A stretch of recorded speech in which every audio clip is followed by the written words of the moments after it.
um, his brain talking, and I mean, the whole thing is where his brain is trying to process what he's thinking, and he doesn't want to be an estimated guess. He doesn't want to be a hypothesis. You know what I mean? He wants to be a concluding, right on, spot on explanation, and it's just how I see certain things. Like, you know, Annabelle is also the prequel to Julian, which comes out March 10th, 2011, and the postlude of Intercalaris, which comes out 2 days after. Intercalaris is this thing that I just came across. I mean, it's just how I saw things. Julius is based around astrological events or astrological definitions, and Intercalaris is, if you don't know what it is, I'll read it from Wikipedia. Intercalaris was the intercalary month added in leap years of the Roman calendar. The resulting year was either 377 or 378 days long. The exact mechanism by which this was done is not clearly specified in ancient sources. Now, while I was looking into this deep, really intricate Roman history, I saw this and I was just thinking that it's kind of weird how when Mercedonius, also known as Intercalaris, we used to have 378 days in a year, and now we only have 365. And I guess that really pushed me, definitely motivated me to release Julius, because it's like a struggle. Julius is like a struggle. It's like a jihad, but it's Julius.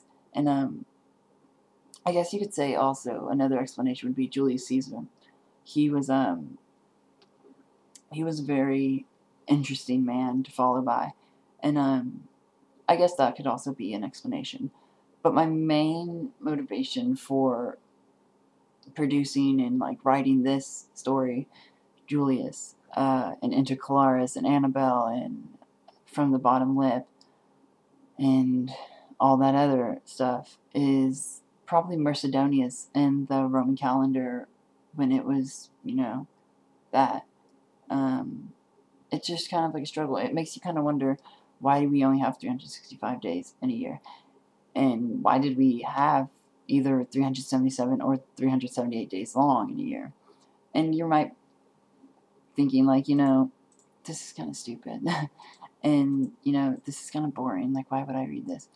But it's not so much as me submitting a piece based around that.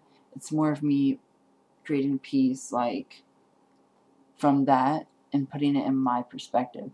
Like, I mean, you might not see it, but Intercalaris to me is by definition struggle, and that's how I see it. And not really universal struggle. It's more so struggle with the truth almost. And that's just how I saw it. And Julius is based around Mercedonius and Intercalaris definition. And I just try to incorporate something that no one would expect, and I try to put that into that. I also released a piece a day ago, yesterday, and it's called Ab Urb Condita Calisso, and I used the definition of Ab Urb Condita, which means the founding of the city, which at the time the city was Rome. And I kind of, you know, layered that into my whole scenarios with my fictitious land, Catalyst. And so I kind of, you know, embraced the fact that I put Roman history into my own poetry, because I really don't see that in today's literature. I just see all this stuff about remembering things, and it's like no. I mean, poetry to me is not nostalgic. Poetry to me is a new beginning every day. And I mean, nostalgia is good to me, but I don't know. But yeah, I mean, just to conclude this whole video, that's basically